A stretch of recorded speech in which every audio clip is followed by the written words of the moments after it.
Welcome back to Houston Life. Any football fan can tell you tailgating is a big part of the game day experience. Well, of course it is. And this week, our Texans are on the road to take on the Patriots.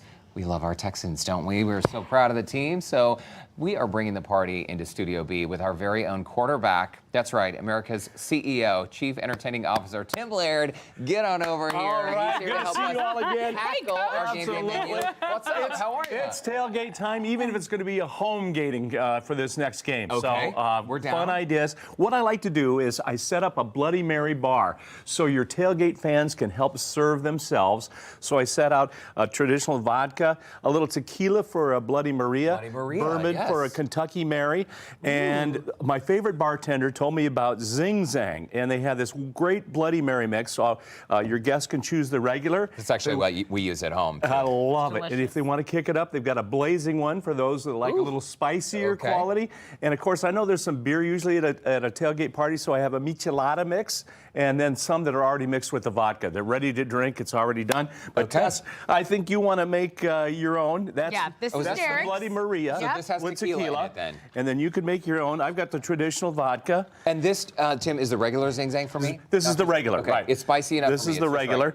And you set these out, and they're just right here. Vodka, people pick which one they want. They can do tequila, they can do vodka. You know, this is very clever, Tim, that you use these two, because these are plastic bottles. So you don't have to worry about accidents, broken glass. Breaking glass, everything else. And I've got them marked. And even if your tailgate fans want to go alcohol-free, they have that option. But anyway, cheers.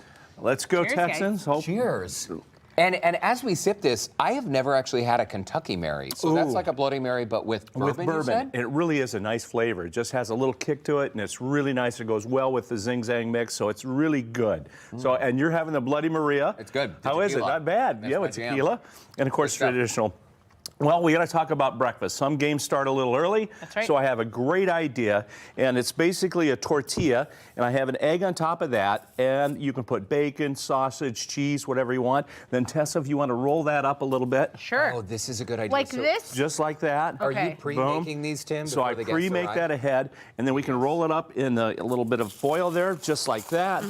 Boom. And then what I do is I mark them. So I put down, like I put bacon on this. Oh, yeah, you can have cheese, you can have plain, you can have sausage, and you can heat these up at home, bring them in a little thermal container, a thermos, or if you get to the tailgate party, you can throw them on the grill to warm them up. You know, this is such a great idea. In fact, so on Sunday, the Texans game started at noon, right? And noon is, you know, breakfast time for a lot of people. On the weekend, it is early. And so whether you are out there tailgating or you have friends over, family, when these are ready to go, bam. That's it. You're super convenient. And I thought, here's another convenient idea, because I like everybody to serve themselves. So you can enjoy the party and the game as much as anybody else.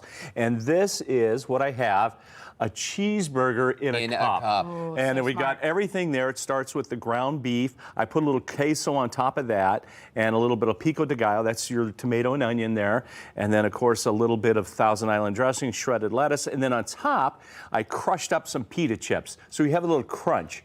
And what I love about this idea is your guests can grab them and go and taste them all in one cup. And the other thing is, it doesn't have to be hot, because it's like almost like a cheeseburger dip, so to speak, where you get the crunch and you get your fork down in there and you can really dig in, stir it up, and it's really delicious. It kind of reminds me of like a taco salad, too, It's exactly like the taco salad that you see that's all in one container. That's great. Easier to eat, too. I mean, I'm imagining people are over watching the game.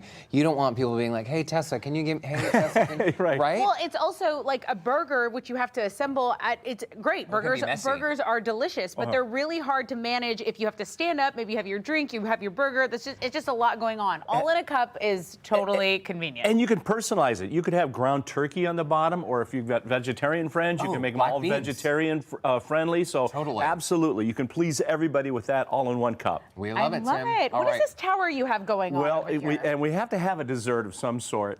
Yes. I took this recipe from our Bourbon Country cookbook, and you all have it online. Yes. But this is my bourbon bacon chocolate chip bars. If you want to take a taste of that, they are really good, because the bourbon and chocolate with the vanilla goes together, and a little bit of saltiness of the bacon. Oh, it's just a really nice treat. That is really really, really good. Isn't that good? And shout out, by the way, to your wife, Lori, who's always so fun to hang out with and does a great job helping you set all these things up. And your philosophy, for viewers who are maybe unfamiliar, it's been a minute since we've had you on Houston Life. Yes. I've got to see you more often. Right. You're all about simplifying any party because you believe the host should enjoy the party as much as the guests. Derek, that is the exact same thing I like to do. I like to keep things simple, and just one big tip is do as much ahead of time as possible, because if you do that ahead of time, then you're not that last minute panic. You know, you see some of those hosts or hostesses where they're running around, then you get nervous and you feel, so do as much ahead of time. I even make a checklist of things I can do, even a shopping list. Okay, so I get those done, 2 weeks in advance, whatever, and then I have 3 days before, 2 days, day of, and it's fun to have a checklist, that way you don't forget anything. That is so smart. Such a smart idea, because inevitably we always forget something. Okay. Exactly. The cookbook is right here, so check that out. And of course, we're going to link you online too. Yes, Tim Laird, Great. thank you so much. Oh. These are always Cheers. nails, tips, and we're going to share Tim's recipes on our website, HoustonLife.tv. So cheers to you, Tim, and all that Cheers. great advice. Tim, Absolutely. great to see you. Go Texans. And there you go. There's a look at our website right there where you can link with Tim. Always great ideas. And this Bloody Maria is delicious. All right, Tim. And say hi to your wife, Lori. I sure will. Thank you.